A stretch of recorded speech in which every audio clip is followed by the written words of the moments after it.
ang mga kwento ng pag-ibig, kwento ng buhay at kwento ng pag-asa dito sa Barangay Love Stories. Love Stories.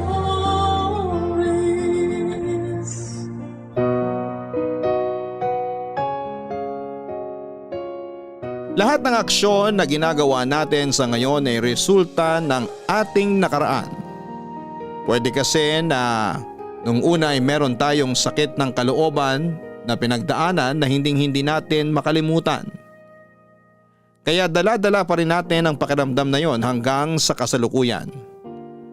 Pero para sa ating letter sender for today na si Eros, hindi sapat na dahilan ang mga ginawa niya upang husgahan siya ng mundo at batikusin ang mga taong makakaalam ng kanyang kwento.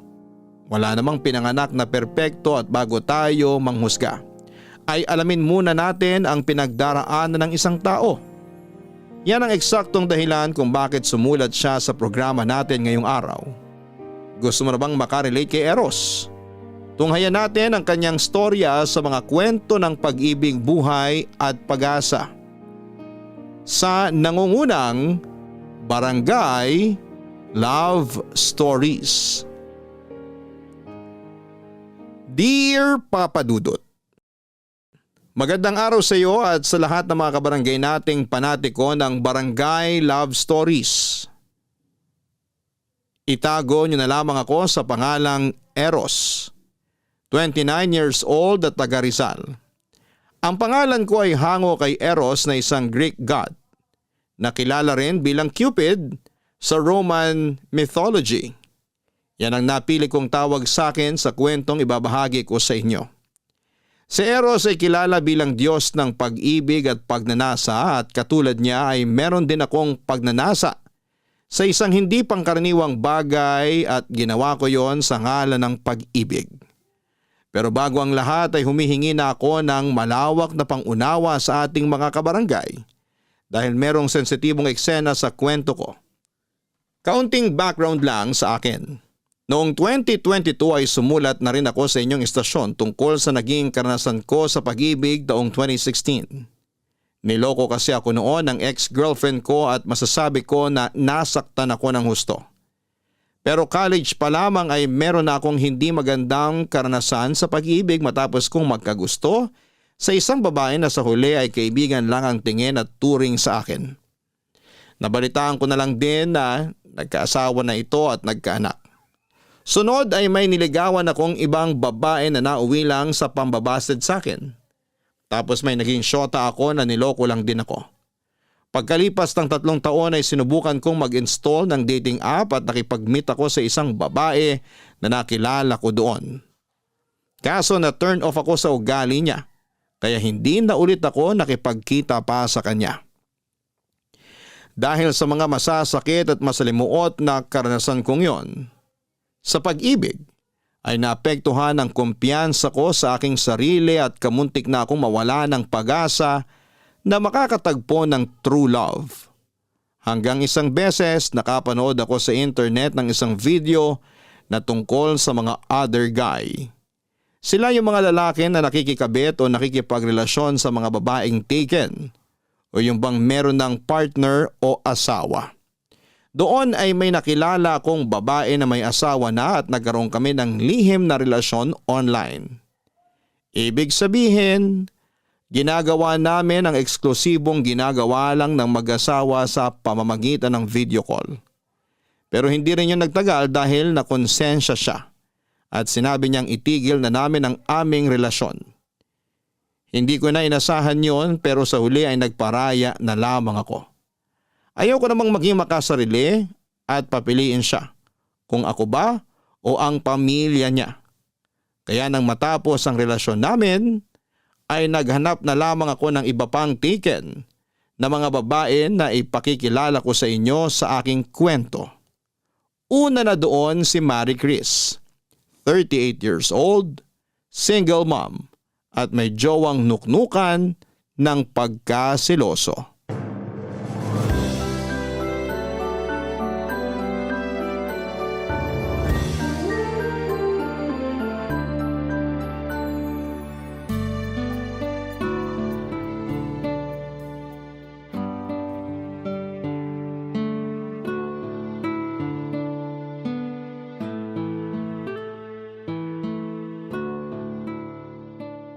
Tapos, ano pa mga hobby mo bukod sa magluto?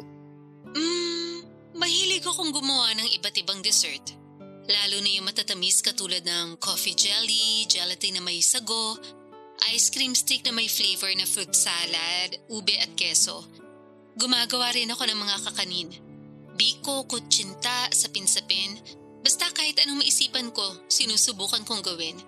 At hindi naman sa pagmamayabang pero piniperfect ko naman sa unang subok pa lang. Naks naman, ang galing mo ah. Sakto lang. Oh, bakit parang nalungkot ka naman bigla dyan? Naalala ko lang na hindi kasi mahilig sa matatamis yung jowa ko eh. Kaya hindi niya rin na-appreciate yung mga dessert na ginagawa ko. Kaya yun, hindi na ako masyadong gumagawa. Ganun ba? Ang lungkot siguro ng buhay niya kasi hindi siya mahilig sa matamis. Ang sarap-sarap kaya ng matatamis. Kung di mo natatanong, mahilig ako dun. Wow, may sweet tooth ka pala. Pareho tayo. Oo. Kaya kung ako ang ginawan mo ng mga dessert na sinabi mo, siguradong matutuwa ako. Ma-appreciate ko yun kasi alam kong masarap yun. Naku, wala pa nga pero binubola mo na ako. Hindi kita binobola. Nagsasabi lang ako ng totoo. Sa katunayan, bata pa lang mahilig na ako sa matatamis. Kaya ko nga umubos ng isang linerang leche flan. Hoy, seryoso ba yan? Seryoso nga. Hindi ba sumasakit yung lalamunan mo? Ako kasi oo eh. Kahit na mahilig din ako sa matatamis, nagkakatonsillitis ako pag sumobra kain ako. Hindi naman. Basta sundan ko lang agad ng maraming tubig. Tsaka wala pa ako naaalala na nagka-tonsillitis ako dahil sa matamis. Hindi rin ako diabetic ha. Wow, ibang klaseng katawan yan ha. Bilib na tuloy ako sa'yo. Ikaw naman, maliit na bagay lang yun no. Ordinaryo kumbaga. Alam ko may iba rin dyan na mahilig sa matatamis. Oo, pero bukod sa akin, ikaw pa lang at mama ko ang kilala ko may sweet tooth. Papa ko kasi hindi rin pala kain ng matamis. Tapos ganun din yung family ng jowa ko. Kaya siguro nagmana na rin siya dun. Kaya nga ako na lang ang gawan mo ng matatamis. Kakainin ko yun, promise. Kung gusto mo, ikaw din kakainin. Uy, ano ba yung sinasabi mo? Alam mo na kung ano yun. Hindi ko alam yun, inosente ako. Inosente o pa-inosente? Magkaibang bagay kasi yun. At kung tatanungin mo ako, ayoko sa mga pa-inosenteng babae. Talaga? Bakit naman? Siyempre, hindi sila totoo sa akin at sa mga sarili nila. Ayoko sa ganun. Mabilis ako na-turn off. Ah, kaya pala. Siguro marami ka nang nakilala na pa-inosenteng babae ano? Medyo. Kaya nga mas naging pihikan ako sa pakikipagkilala. At mas gusto ko na yung una pa lang. Sinasabi na nila sa akin na may karanasan na sila. Lalo na sa kama. Ayoko nung alam mo na. Kunwari wala pa. Pero kapag andun na kami, malalaman ko na lang na meron na pala. Bakit? Issue ba sa'yo kung nagalaw na o hindi pa ang isang babae? Hindi. Ang issue sa akin yung pagsisinungaling nila. Kaya siguro wala ka pa nagiging girlfriend. Oo. Kasi karamihan sa mga nakikilala ko, manloloko, sinungaling at sa una lang magaling. Pero wag na natin pag-usapan yung tungkol sa akin. Yung tungkol na lang sa'yo at sa jowa mo pag-usapan natin. Ano naman tungkol sa amin? Kumusta siya bilang jowa? Bukod sa nuknukan ng seloso? Ayun, sakto lang. Hindi masyadong sweet, sa una lang magaling. Buti di mo pa iniiwalayan. Mahal ko eh. Siguro ganun talaga. Pero kahit naman ganun, masasabi ko na mabait pa rin siya at hindi ako sinasaktan. Sa panahon kasi ngayon, mahirap na makatagpo ng lalaking hindi bayolente. Talaga lang ha? Oo nga. Baka hindi pa lang pumipitik. Eh di wag kang maniwala. Hindi talaga. Kasi kung mahal mo jowa mo, di ka makikipag-usap sa ibang lalaki. Bakit? Wala naman akong ginagawang masama ah. Wala naman tayong ginagawang mali, kaya para sa akin ayos lang yun. Sa bagay, wala pa tayong ginagawang mali. Hoy! Kung ano-ano talagang pinagsasasabi mo, ewan ko sa'yo. Papadudot na kilala ko si Marie Chris nang inad ko siya sa Facebook. Tulad ng nauna kong sinabi, single mom siya at mayroong selosong jowa.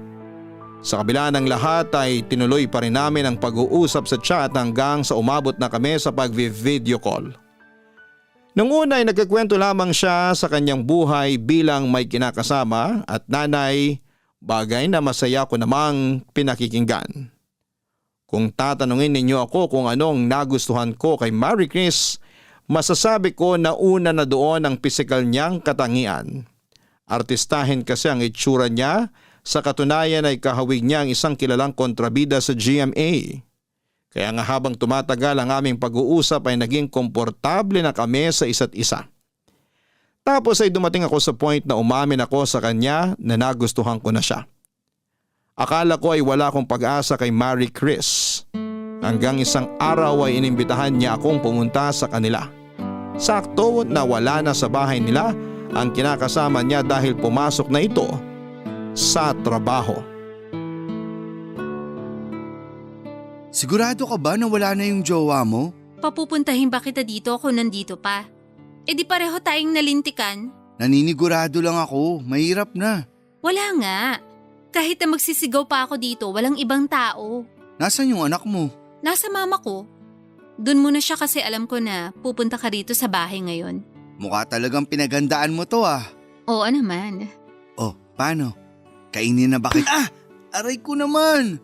Ang sakit nun ah. Ikaw kasi, masyado ka mainit agad dyan. Aba, oo. Tsaka di lang naman ako yung nag-iinit dito. Ha? Sino pa ba? Ito oh, yung nasa pantalon ko. Tingnan mo, handa na siya makipagbakbakan. Pakalmahin mo muna yan kasi nagluto ako ng masarap na ulam. Tsaka gumawa na rin ako ng dessert. Tara dun sa mesa, kumain muna tayo. Sige, sakto, gutom na ako.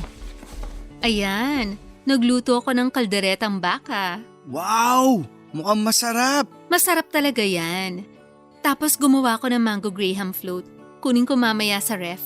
Buti hindi nagtaka jowa mo kasi bigla kang gumawa ng dessert. Nagtaka syempre. Sabi pa nga niya, akala niya raw ayoko nang gumawa ng dessert dahil hindi naman siya mahilig doon. Pero sabi ko, namimiss ko, kaya gusto kong gumawa. Anong sabi niya? Wala, hindi siya sumagot. Sabay alis na kanina para pumasok sa trabaho. Introvert ba yung jowa mo? Ha? Hindi naman. Bakit mo natanong? Base kasi sa mga kwento mo, parang ang tipid ng mga sagutan eh. Feeling ko tuloy ang boring niya kasama. Yun bang tipong mapapanisan ako ng laway sa kanya? Ganun lang talaga yon. Tahimik na tao pero nasa loob ang kulo. Sa bagay, sabi mo nga sa akin nun eh, mahal mo. Kaya kahit na ganun ang ugali, matik na tanggap mo. Wala namang masama doon. Kesa naman mas bungangera at taklesa pa siya sa akin, ako ang babae sa amin. May tama ka ulit. Alam mo ikaw, pansin ko masyado kang madaldal. Ay oo, madaldal talaga ako at makwento. Kaya nga marami rin nakapagsabi sa akin na masarap daw ako kausap. Huhulaan ko. Yun siguro yung mga babaeng nakausap mo dati, no? Kasama na sila, pero meron din yung mga matagal ko nang kakilala. O siya, mabuti pa kumain na tayo, bago pa lumamig yung kanin. Sige na, dali. Tikman mo na yung niluto ko, tapos sabihin mo sa akin kung masarap. Sige, kuha lang ako. Ako na. Ilapit mo na lang plato mo para ipagsasandok kita. Naks naman, asikaso ako ah. Siyempre, bisita kita eh. Ano na, yung plato mo? Ito na nga oh. Yan. Ang dami naman. Gusto ko busog ka. Baka mapasaba ka mamaya eh. Uy, sabagay. Kaya dapat ubusin mo yan ha. Tingin ko naman mauubos ko to at mukhang mapapasarap din kain ko. Tikman ko na ah. Sige. Kumusta ang lasa? Wow, ang sarap ng luto mo. Talaga? Hindi ka nagbibiro? Oo naman, bakit ako magbibiro? Baka lang sinasabi mo masarap pero maalat pala. O hindi kaya matabang. Tikman mo kaya para malaman mo nagsasabi ako ng totoo. Sarap talaga. Oh, hinay-hinay ka. Baka mabulunan ka. Okay lang ako, hindi ako madaling mabulunan. Sabi mo eh. Worried lang naman ako kasi masyado ka mabilis kumain. Binibilisan ko talaga. Ha? Bakit? Hindi pa naman darating yung jowa ko. Bukas pa siya ng umaga uuwi. Alam ko, pero gusto ko na agad matapos kumain para makapag-dessert na ako. Hindi ka naman tatakbuhan ng dessert eh. Andun lang yun sa ref. Hindi naman yung dessert na yun ang sinasabi ko. Ano? Ikaw. Ako? Oo, ikaw ang gusto kong gawing dessert pagkatapos nito. Kaya nga sobrang excited na ako eh. Kumalma ka lang. Kakain pa nga lang ako. Pinipilit ko naman, pero mahirap. Lalo na kasama na kita ngayon.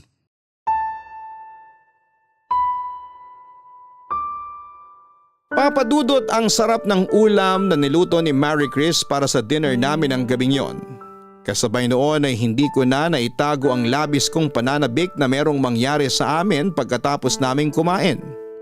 Sobrang sikip na rin kasi ng pantalong ko at pakiwari ko ay may gustong kumawala mula doon. Hindi niyo ako masisisi, unang kita ko pa lamang kay Marie Chris.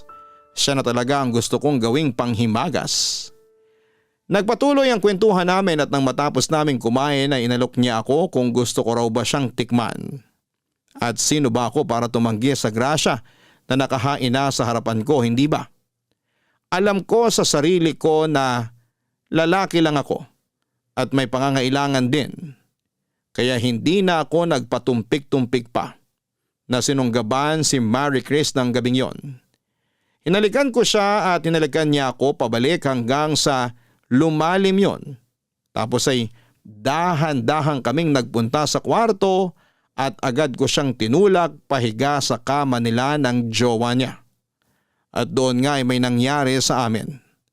At isa lang ang masasabi ko, Papa Dudut. Ang galing niya at nakakahumaling talaga ang isang katulad niya. Papadudot, masasabi ko na kakaiba ang pakiramdam kapag babaeng may asawa na o kinakasama ang nakasiping mo sa kama. Para sa akin ay mas the best sila kesa sa mga single na babae.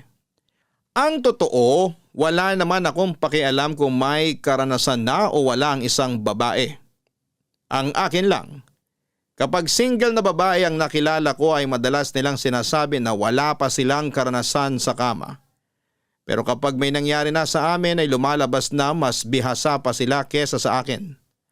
Ayoko noon dahil naiinsulto ako. Pakiramdam ko ay pinamumukha nila akong tanga kasi akala ko ako pa lang ang makakauna sa kanila. Simula noon ay kinamuhian ko na mga single na babae dahil ayoko sa lahat ay yung nagsisinungaling sa akin. Kaya nga natuon na lamang ang atensyon ko sa mga taken na babae at single mom. Kaya ng mga panahong yon ay pinagnanasaan ko si Marie Chris. Ang minsang may nangyari sa amin ay naulit pa ng naulit. Bale, pumupunta ako sa bahay nila sa tuwing pumapasok na sa trabaho ang jowa niya. At doon na nga kami nagmimilagro. Tapos umaalis na lamang ako bago umuwi ang kinakasama niya sa umaga. Paulit-ulit lamang na ganon ang sistema namin hanggang sa may ipinagtapad sa akin si Marie Chris, Papa Dudut.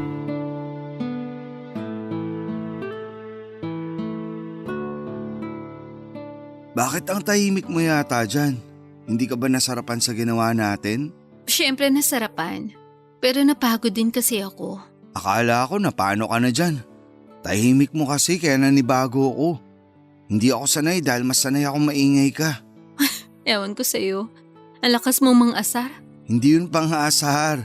Nagsasabi lang ako ng totoo. Gusto mo malaman mga linyahan mo pag maingay ka? Hoy, wag na. Nakakahiya. Anong nakakahiya dun? Sarap nga sa tingay.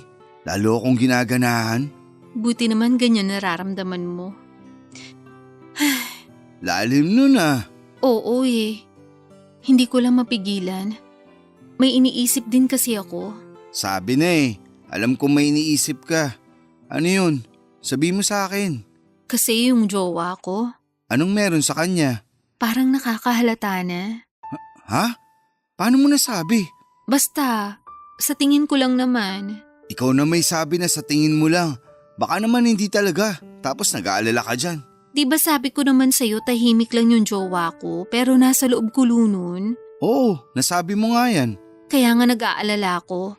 Kasi paano kung may alam na pala siya tapos nananahimik lang siya? Natatakot ako na baka mahuli niya tayo at may gawin siyang hindi maganda sa'yo. Hindi mangyayari yun. Dahil maingat naman tayo eh. Alam ko, kaya nga kailangan lalo tayong magdoble ingat. Kung makapagsalita ka, parang natatakot kang mawala sa'yo yung jowa mo sakaling magkabukingan na. Siyempre kahit paano mahal ko yun. Tsaka tinanggap niya ang anak ko, kaya sobrang thankful ako sa kanya. Bihira lang kayo makatagpo ng lalaking tatanggap sa'yo at sa anak mo. Kaya alam kong swerte na ako sa kanya. Swerte ka na nga pero nagawa mo pa rin siyang lokohin kasi pumayag kang may mangyari sa atin. Ikaw din naman kasi. Anong ako? Masyado kang maharot. Hinarot mo ko kaya hindi kita matanggihan. Kaya kahit mahal ko jowa ko, bumigay ako sa'yo. Aminin mo, mas magaling ako sa jowa mo sa kama, di ba? Oo, aminado naman ako. Sabi mo nga ang ingi-ingay ko, di ba? Ibig sabihin, nasasarapan ako sa ginagawa mo sa akin. Hindi ako ganun sa jowa ko. Tahimik lang ako at madalas pinipeke ko pa na nag-i-enjoy ako. Para lang hindi ko matapakan yung pagkalalaki niya. Sa bagay, baka umiyak eh. Hoy, sobra ka naman dun sa tao. Totoo naman sinabi ko ah. Kahit na, mahal ko pa rin yun. Sana all, mahal. Huwag ka na magtampo. Mahal din naman kita eh. Mahal mo lang naman ako pag sa kama. Medyo, pero ano pa bang inaasahan mo? Nahihigit sa ganito yung relasyon natin? Na mai-inlove ako sa'yo kasi pinapaligaya mo ako sa kama? Sino may sabi sa'yo na umaasa ako? Hindi no, wala sa isip ko yan. Kasi alam ko na magkarelasyon lang tayo sa kama.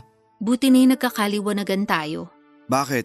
Kung sabihin ko kunwari na in love ako sa'yo, anong gagawin mo? Wala. Ano? Wala? Ibig sabihin, hahayaan mo lang ako?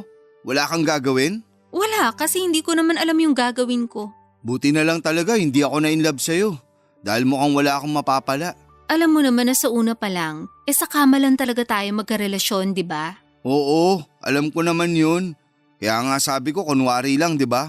Oo nga. Nag-alala lang ako kasi baka in love ka na sa akin. Kasi umamin ka sa akin na nagugustuhan mo na ako nun. Nagugustuhan sa kama. Yun lang yun at wala nang iba. Okay, buti na lang hanggang dun lang. Pwede ba? Tigilan natin tong usapan na to. Bakit ka ba naiinis? Paulit-ulit na lang kasi tayo eh. Ikaw naman? Huwag ka nang magalit. Hindi ako galit. Buti pa, magbibihis na ako. Saan ka pupunta? Magbibihis na para makaalis na rin. Malapit nang mag-umaga. Baka biglang sumulpot na dyan sa pintuan mo yung jowa mo. Di nayari na tayo ngayon. Sa bagay. Pero madilim pa naman sa labas. At saka baka mag-overtime yun sa work niya. Mabuti na rin na umalis ako habang tulog pa yung mga tao. Dahil baka mamaya may kung sinong kapitbahay nyo dyan na makakita sa akin. Pero sigurado ka ba na hindi ka nagtatampo sa akin? Bakit naman ako magtatampo sa'yo? Wala lang. Curious lang. Hindi ako nagtatampo. Saka wala namang dahilan para magtampo ako.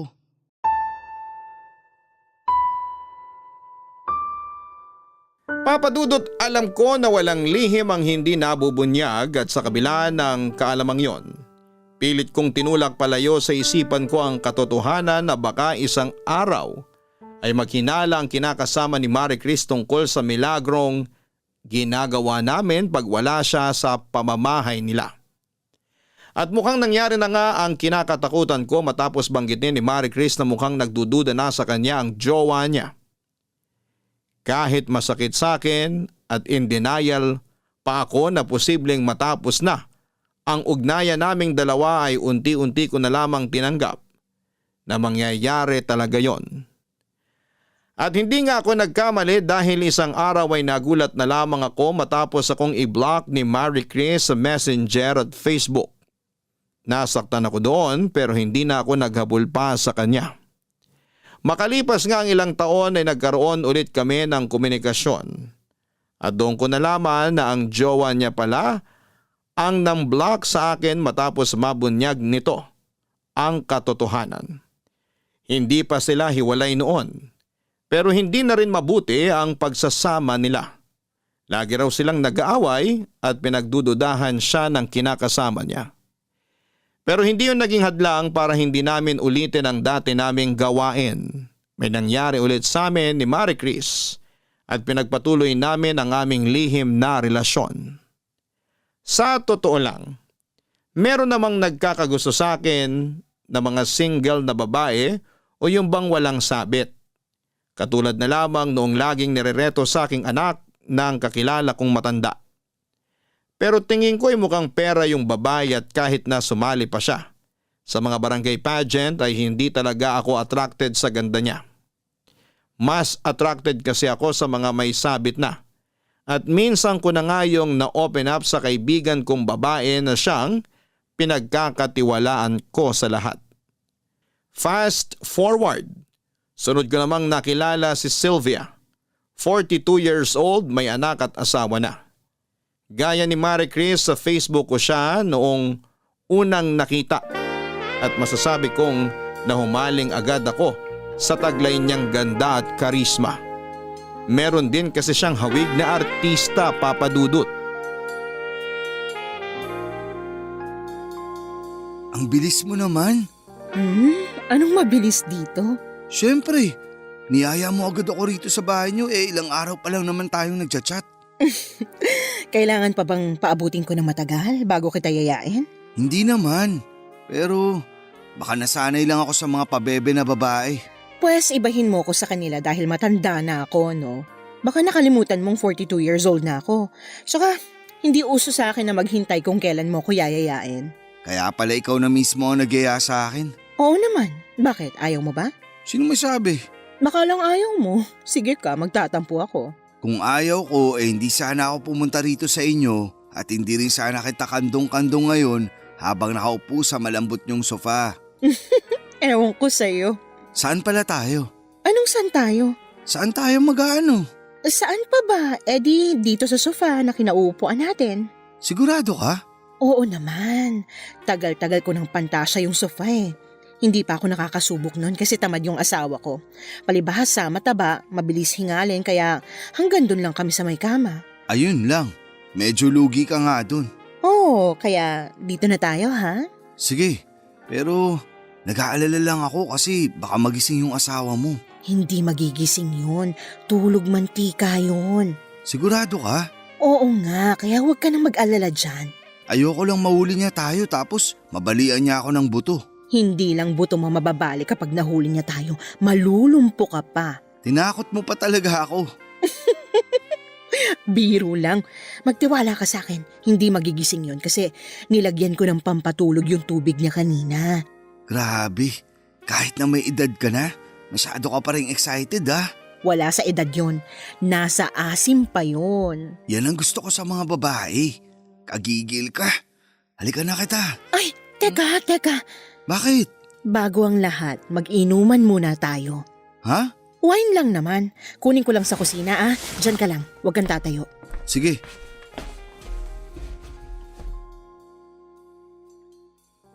Bilisan mo. Ito na nga pabalik na. Kunin mo tong baso mo. Akin na. Alam mo, paborito ko to eh. Kaso, hindi naman umiinom nito yung asawa ko, kaya ako na lang umiinom mag-isa. Akin na yung baso mo, sasalinan kita. Ayan.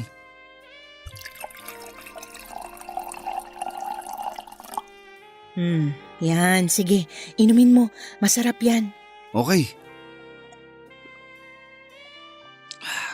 Kumusta? Masarap nga. Imported din kasi to, galing pang Italy. Gusto mo pa? Oo, pahingi pa ako. Sige.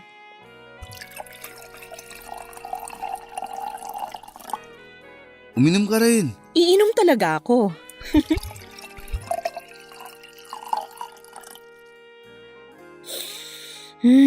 Grabe, sarap talaga. Oo, pero mas masarap ka. Naku, bolero. Hindi Tsaka bakit ka ba nakatayo dyan? Lika, upo ka dito. Kandungin kita. Sure. Alam mo, naisip ko na hindi naman natin kailangan magmadali kasi atin naman yung buong gabi. Sabi ko nga sa'yo, hindi naman magigising agad yung asawa ko. Hindi mo naman ako masisisi. Noon pa kita pinagpapantasyan eh. Talaga? Anong klaseng pantasya? Alam mo na yun. Hindi ko alam. Gusto ko sabihin mo para malaman ko. Kaso, paano ba yan? Di ako magaling magkwento. Talaga? Ang sarap mo nga kausap nun sa chat eh. Dami mong alam kaya tingin ko matalino kang tao. Hindi naman ako matalino pero di rin ako bobo. Siguro socially aware lang. Para sa akin, matalino na yun. Marami kaya sa mga kaedad mo na mababaw lang ang pagkakaalam sa mga bagay-bagay. Kung kailan naman uso na ang internet sa panahon natin, saka parang hindi na ganun kalalim yung pagkakaintindi ng mga kabataan sa nangyayari sa paligid nila. Kaya nga nagustuhan kita kasi bawang katotohanan lang ang mga sinasabi mo. Thank you. Walang anuman. Ikaw din naman nagustuhan ko kasi kahit na may edad ka na, ang ganda pa rin ang hubog ng katawan mo. Siyempre inaalagaan kong sarili ko para hindi ako paglipasan ng panahon. Kaya ano pang hinihintay mo? Ako naman ang tikman mo. Papadudot kahit na 42 years old na noon si Sylvia at may anak na ay masasabi ko pa rin na pandalagang itsura ng mukha niya. At lalo nga lang akong namangha noong personal ko na siyang nakita. Dahil pati kurba ng katawan niya ay hindi mo akalaing nabuntis na at nanganak ng bata. Sobrang sexy niya at nakakagigil lalo nung hinaharot na niya ako. Kaya nga hindi na ako nagpatumpik-tumpik pa at agad ko na siyang sinunggaban ng gabing yon. Napakasarap talaga sa pakiramdam kapag may nangyayari sa amin ng isang babaeng may karanasan na sa kama. Nakakadagdag init din at kaba na patago namin yung ginagawa. Ewan. Pero pakiwari ko ay buhay na buhay ang pagkalalaki ko kapag sa babaeng may karelasyon ako nakikipagrelasyon. Para sa akin ay mas totoo sila kesa sa mga single na babae na masyadong pabebe, papadudot. Papadudot malaki talaga ang pagnanasa ko kay Sylvia ng mga panahong yon. Bukod kasi sa maganda at sexy ay malakas din ang appeal niya. Sa katunayan ay hindi pa kami nagkikita noon ng personal pero pinagpapantasyahan ko na siya. Tandang-tanda ko pa na habang ini-stalk ko ang picture niya sa kanyang Facebook account ay bigla na lamang nag-init ang katawan ko at nagising ang aking diwa. Katulad ng kay Marie Chris ang naging setup namin ni Sylvia ng mga panahong yon. Pumupuslit ako sa bahay nila kapag tulog na ang asawa niya at ginagawa namin ang bawal sa mismong sala nila. Maswerte ako dahil tulog mantika ang mister niya. Kaya kapag nakakapag-ingay man kami ay hindi ito nagigising kaagad. At kahit na alam naming mali ay walang pag-aalinlangan pa rin namin yung ginagawa. Ika nga ay masarap ang bawal.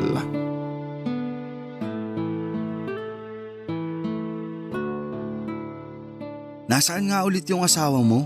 Umalis, umuwi sa probinsya nila kasama ang anak namin.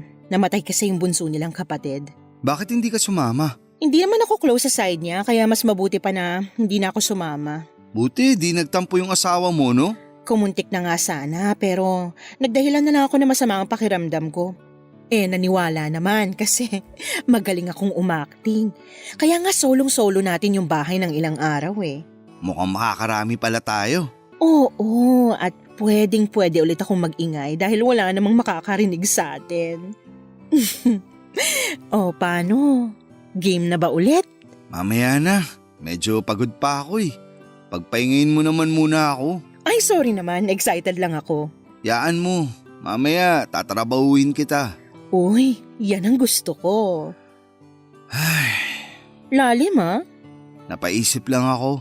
Tungkol saan? Kasi nakita ko yung family picture nyo. Anong meron doon? Naisip ko lang na ano bang pakiramdam na magkaroon ng isang buong pamilya. Yung may asawa at anak. Masaya. Masarap sa pakiramdam lalo na lumalaki yung anak nyo. Nakakapagod din bilang nanay pero fulfilling. Tsaka kahit naman ganun yung asawa ko, yun bang nagkukulang sa romansa at alam mo na, mabait naman yun. Good provider yun. Never pa kaming pinabayaan at ginutom ng anak namin. Ang swerte mo na pala sa kanya, no? Oo, maraming nagsasabi niyan, di lang ikaw.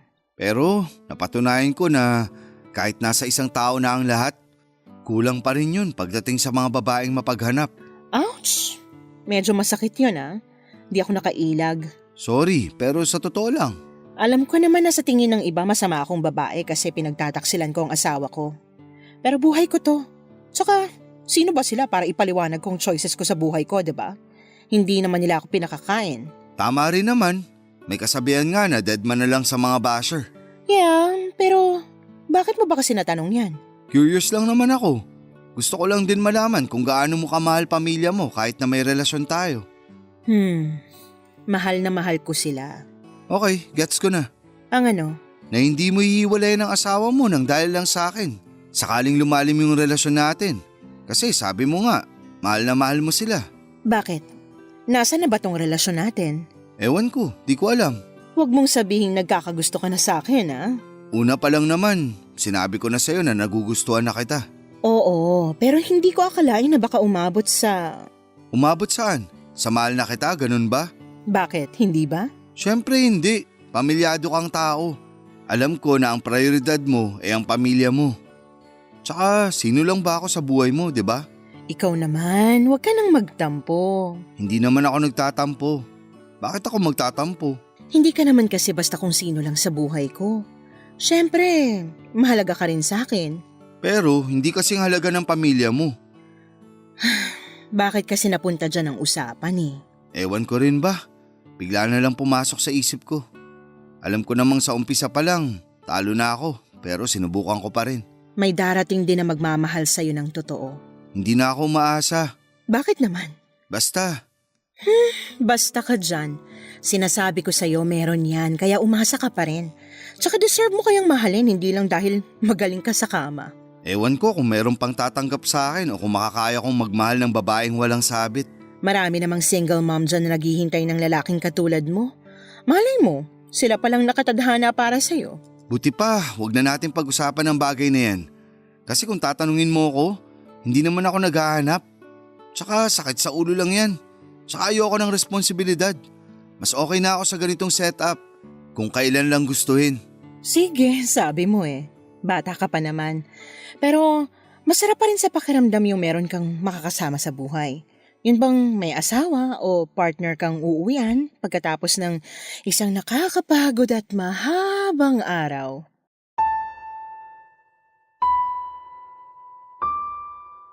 Papadudot, kung may mga lalaking sumisiping sa ibang babae para magparaos.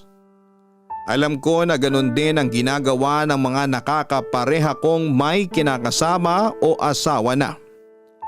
Katulad na lamang ni Marie Chris at Sylvia, alam ko na parausan lang ang turing nila sa akin.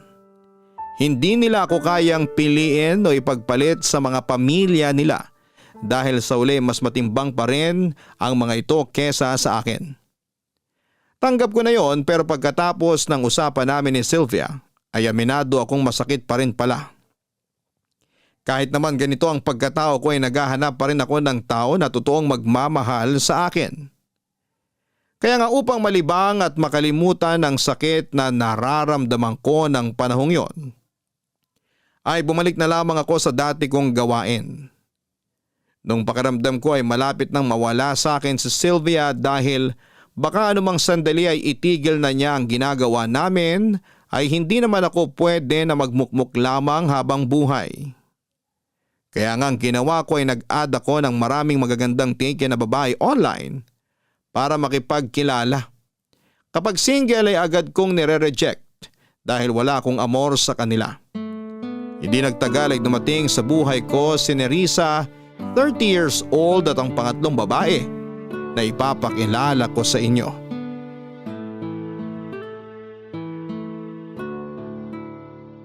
Oh, tapos? Ano pang pantasya mong gusto mong tuparin natin sa susunod na magkita tayo? Gusto ko nakasandal sa pader, nakatayo. Madali lang yan. Talaga? Naku, excited na ako. Tamad kasi talaga ang mister ko. Ayaw nun bumangon sa kama. Sabihin mo sa mister mo magpapayat na. Para naman naroromansa kanya ng maayos at di ka na maghanap ng iba. As if naman makinig sa akin yun eh. Food is life doon. Grabe, ang lakas kumain. Masarap din kasi mga luto mo kaya mapapakain talaga yun. Ano ba yan? Bigla akong na-miss luto mo. Ay sus, yun naman pala. Kailan ba kasi ako pwede ulit pumunta dyan? Hindi ko pa alam pero saka na. May sakit si mister ko eh. Nagkasakit pagkagaling sa probinsya nila tapos nahawa niya pa yung anak namin. Ay, eto nga, busy ako sa pag-aalaga kaya ngayon lang ako nakakuha ng oras para makapag-video call sa'yo. Huwag ka mag-alala, pareho ng mahimbing ang tulog ng mag-ama ko. Bigla ka palang naging nurse ng mag-ama mo. Hindi lang nurse, si Aya na rin. Ay grabe, maghapon ako nagluto at naglinis ng bahay. Tapos ayun nga, inasikaso ko sila kasi suka ng suka ang mister ko. Gusto ko nang dalhin sa ospital kasi baka na paano na yun, pero nung hapon bumuti naman ang pakiramdam. Tapos ngayon bumaba na yung lagnat. Naisip ko ngang ipaalbularyo kasi baka nabarang o ano. Sa bagay, galing pa namang probinsya. Mahirap na. Ipaalbularyo mo. Wala namang masama dun. Ay, kaya nga. Pero okay naman na sila ngayon ng anak ko. Sana bukas at sa mga susunod na araw tuluyan ng gumaling. Para naman makagiling na rin ako sa'yo. Medyo na-miss na kita eh. Ako rin. Miss na miss ko na yung pagiling mo. Ang galing mo kasi. Hindi ka nakakapagod at nakakasawang panoorin. Mas lalo ko pang gagalingan sa susunod pero magpapamiss muna ako sa'yo. Ay, ganun? Grabe ka talaga. Siyempre. O paano, ibaba ko na ha? Ang bilis naman ng usap natin. Sorry na, bawi na lang ako sa susunod. Medyo inaantok na rin kasi ako gawa ng napagod ako sa maghapon. Sige, matulog ka na. Para makapagpahinga ka na rin. Good night. Good night.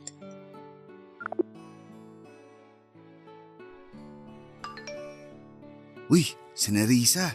Teka, video call ko nga.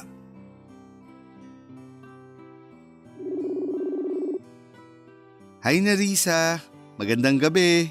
Hello, Eros. Magandang gabi rin. Grabe, Bakit? ang ganda mo na nga sa picture, ang ganda mo pa sa video call. Sigurado ako na sobrang ganda mo sa personal. Hindi naman sobrang ganda. Sakto lang, pero thank you. Sakto raw. Ikaw nga cute tapos madaldal pa. Grabe naman sa madaldal. Pero sagad na yon. Ang ano? Nakit lang ako, hindi gwapo. Sige, gwapo na rin. Awit, mukhang napilitan ka pa yata. Binibiro lang kita. Syempre, gwapo ka rin. Papayag ba naman ako makipag-video call sa'yo kung pangit ka? Buti na lang pala, hindi ako pangit. Gwapo ka nga sabi. Gusto ko lang talaga ulit-ulitin mo. Ewan ko sa'yo. Medyo makulit ka rin pala. Sakto lang. Maiba tayo. Bakit pala busy yung line mo kanina? Hindi kita matawagan Ay, ano kasi, may kausap akong iba nun. Sorry, medyo nawala sa akin yung oras na dapat magbe-video call tayo. Naku, sigurado ako na ibang babae mo yan, no? Oo, nagkamustahan lang naman kami kasi miss na namin ang isa't isa. Wow, sana all, miss. Bakit, selos ka? Hindi, no? Bakit naman ako magsiselos? Wala lang. Tsaka wala naman dahilan kasi nasa iyo na buong atensyon ko. Tulog na ba asawa at mga anak mo? Oo naman, kanina pa. Kaya nga pwede na ako makipag-usap sa'yo ngayon Ano bang gusto mong pag-usapan? Kahit ano lang. Siguro tungkol sa'yo. Kung anong hobbies mo, paboritong pagkain, inumin at lugar. Parang getting to know each other. Sige na, magkwento ka tapos makikinig lang ako.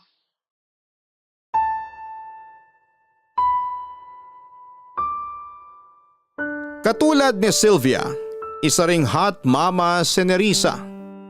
Kaya nga unang kita ko pa lamang sa display picture niya sa Facebook ay nagandahan na talaga ako sa kanya. Artistahin din siya at malakas ang apil kaya naman kulang na lang ay tumulo ang laway ko sa pagnanasa sa kanya, Papa Dudut. Ang sarap niya ring kausap at parang walang patay na sandali at aaminin kong unti-unti nang natuon kay Nerissa ang buong atensyon ko. Pero lilinawin ko lang na hindi pa rin naman tapos ang relasyon namin ni Sylvia ng mga panahong yon. Kaya lang ay dumalang ang mga pagpuslit ko sa bahay nila. Gawa ng nag-iingat kami na mahuli ng asawa niya. Mabuti na lamang at mayroon na akong Nerissa ng mga panahong yon. Ay pinagpapantasyahan ko na rin.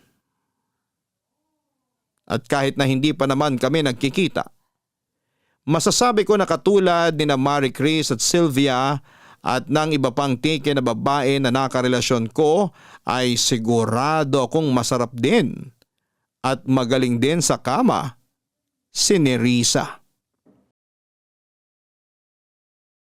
Papadudot kong tatanungin ninyo ko kung nakakaramdam ba ako ng konsensya dahil maling-mali ang ginagawa namin ng mga babaeng nakakarelasyon ko ng mga panahong yon ay hindi ang sagot ko.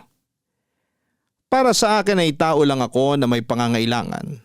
Tao lang din ang mga babaeng yon sa buhay ko at may dahilan kung bakit kami pinagtagpo ng kapalaran. At yun ay upang tugunan ang pangangailangan ng bawat isa.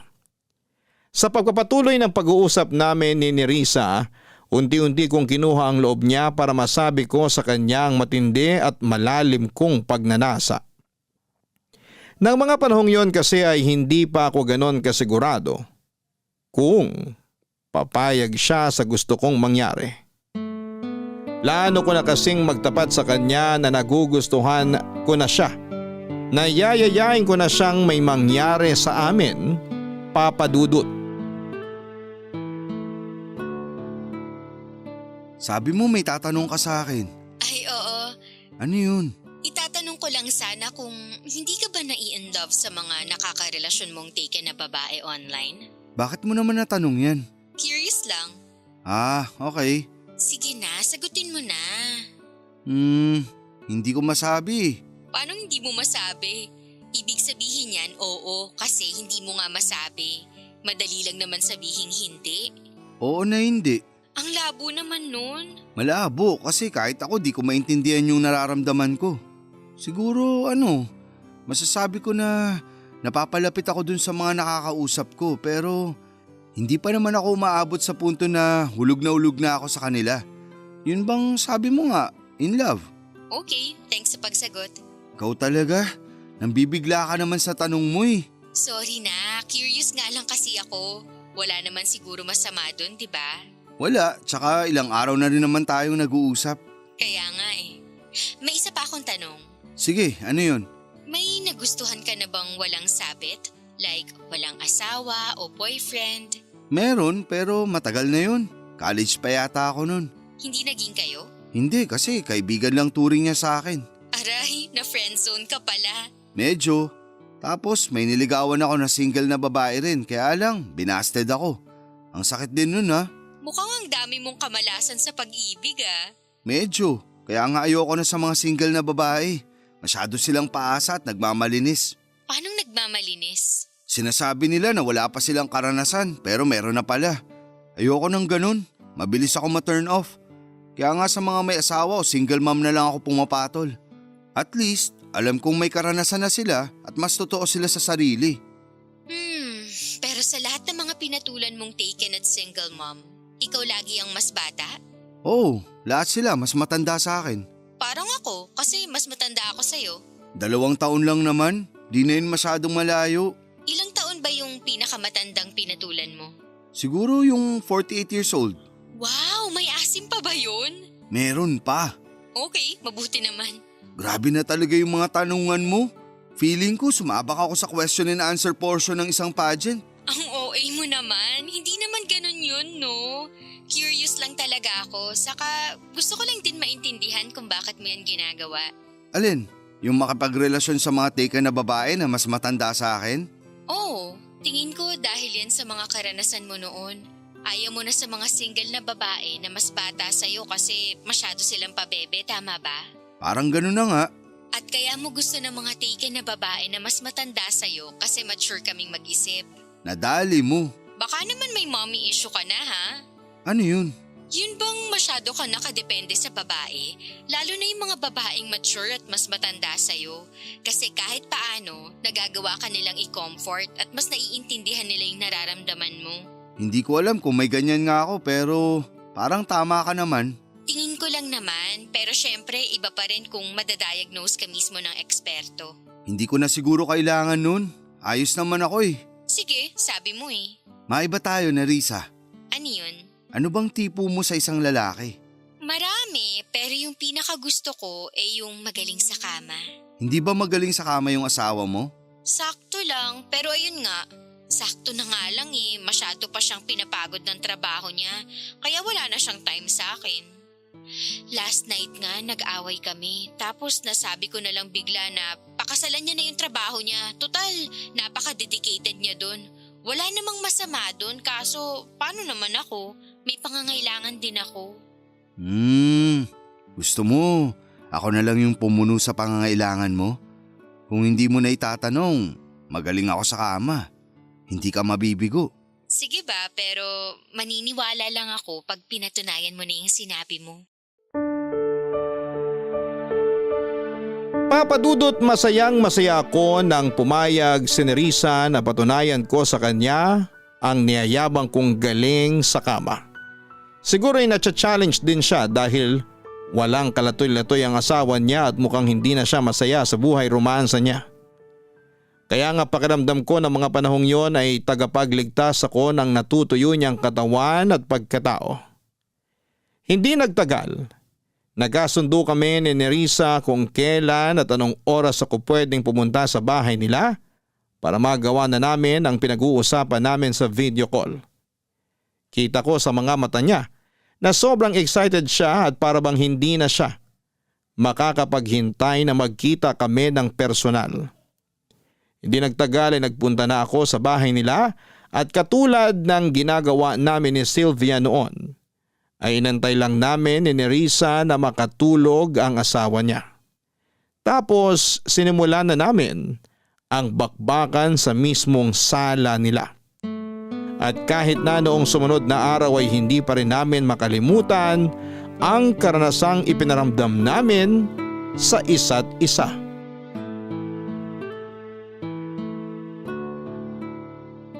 Grabe, hindi ko akalain na aabutin tayo ng 6 na rounds kagabi. Oo nga eh, kaya kagigising ko lang ngayong hapon. Napagod ako. Ikaw, hindi ka ba napagod? Napagod din, kaya nga pag-alis mo kanina nakatulog na ako dun sa may sofa. Talaga?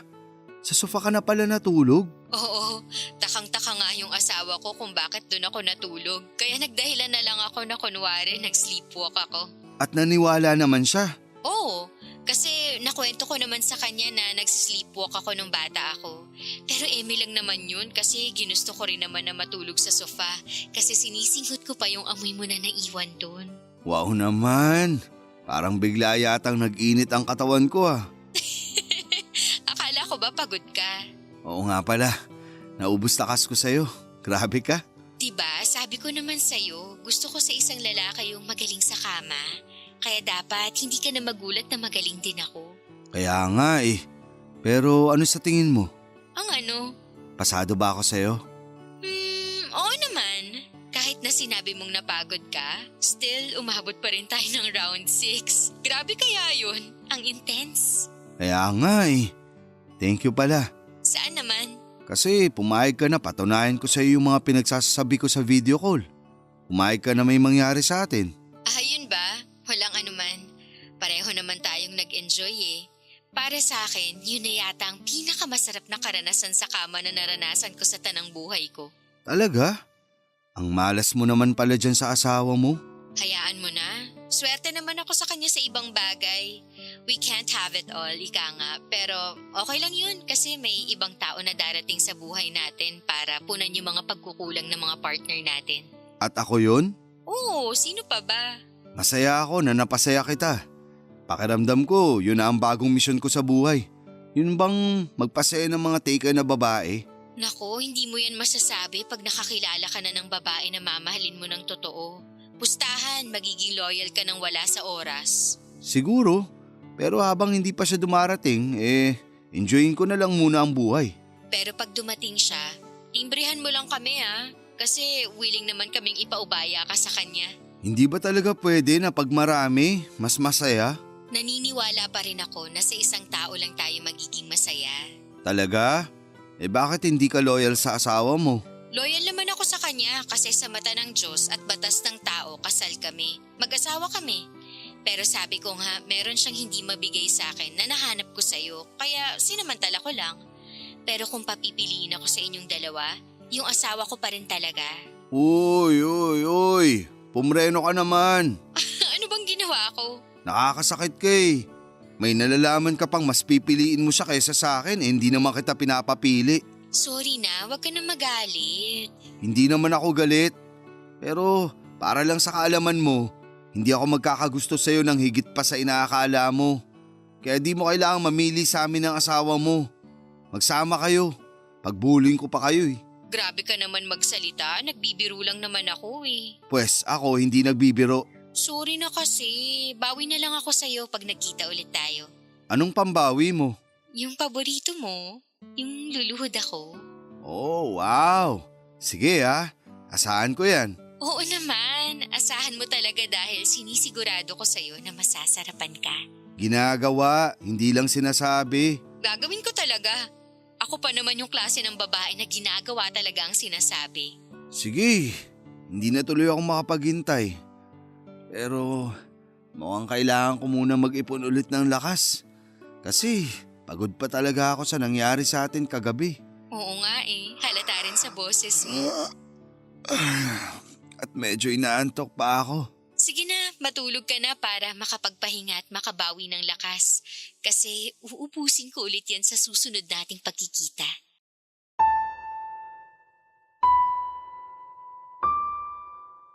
Papadudot, hindi ko na namalayan na nakatulugan ko na lang si Nerissa habang ka-video call. Sobra kasi akong napagod sa nangyari sa amin kaya kinailangan kong bumawi ng lakas. Pero energetic naman ako pagkagising at nasa good mood na rin. Iba talaga ang nagagawa ng maayos at kumpletong tulog. Gaya ng pinag-usapan namin ay meron ulit nangyari sa amin ni Nerissa sa sala ng bahay nila ng mga sumunod na gabi at sa tuwing tulog na ang asawa niya. Ang sarap kasi sa pakiramdam kung may kaunting nervyos at thrill. Pero may pagkakataon din naman na nagmomotel kami para mas safe talaga. Sa kasalukuyan, may nangyayari pa rin sa amin ni Sylvia at Nerissa. At hindi ko alam kung kailan ako titigil sa paghahanap ng mga babaeng may asawa o kinakasama na online para makipag-usap at makipag-romansahan. Ewan, pero malapit na tuloy akong maniwala sa sinasabi sa akin ni Nerissa noon na baka nga may mommy issue ako dahil masyado na akong nakadepende sa mga babaeng mas matanda sa akin. Pero syempre, nasa katinuan pa naman ako para maisip na mali talaga ang ginagawa namin ng mga karelasyon ko. At nasabi ko ulit yon sa kaibigan kong babae na minsan ko na ring pinagsabihan ng mga ginagawa ko. Dagdag ko pa sa kanya na sumulat ako ng isang hiling sa papel na sana'y wala nang magkagusto na single sa akin dahil hinding-hindi ko na talaga sila papatulan. Kasi kung sakali man na makatagpo ako ng babaeng mamahalin ko ng totoo, ibibigay ko lang ang puso ko sa single mom at mangangako ako na titigilan ko na ang ginagawa kong pakikikabit sa mga babaeng may sabit. Maraming salamat po sa inyo, Papa Dudut. Sakaling mapili ninyong i-area ang storya ng buhay ko. Alam ko na medyo kakaiba ito sa lahat ng mga naitampok ninyong kwento dahil na rin sa tema nitong may pagkamaselan. Pero muli humihingi na lamang po ako ng pangunawa sa ating mga kabarangay. Hindi naman po ako masamang tao. Sino ba namang tao ang walang pagnanasa, hindi ba? God bless po sa inyong istasyon and more power sa Barangay Love Stories. Numero 1 kayo sa amin, sa aming puso. Ang inyong forever kapuso at kabarangay, Eros. Mga kabarangay, kapag pinagkaitan tayo ng pagmamahal ng ibang tao ay naiipon ang mga dulot nitong hinanakit sa ating puso at nabubuo ang maling interpretasyon sa isipan natin tungkol sa pag-ibig. Nagiging desperado tayo na makamit yon kahit na hindi na mabuti ang paraan natin ng pagkuha rito. Sana'y mahanap ni Eros ang tunay na pag-ibig sa isang tao na wala na ang pagnanasa sa laman para sa iba.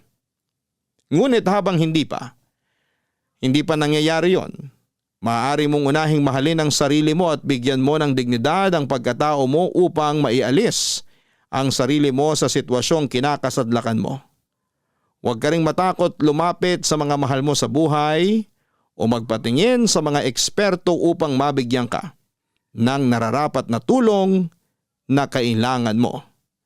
Hanggang sa muli, ako po ang inyong si Papa Dudut sa mga kwento ng pag-ibig, buhay at pag-asa sa Barangay Love Stories number 1. Barangay Love Stories. Barangay Love Stories. Ako, gigil na gigil talaga ako sa nangyayari sa kwento natin. O ikaw, kabarangay, kumukulo rin ba dugo mo? Pwede kang mag-iwan ng comment sa ating comment section.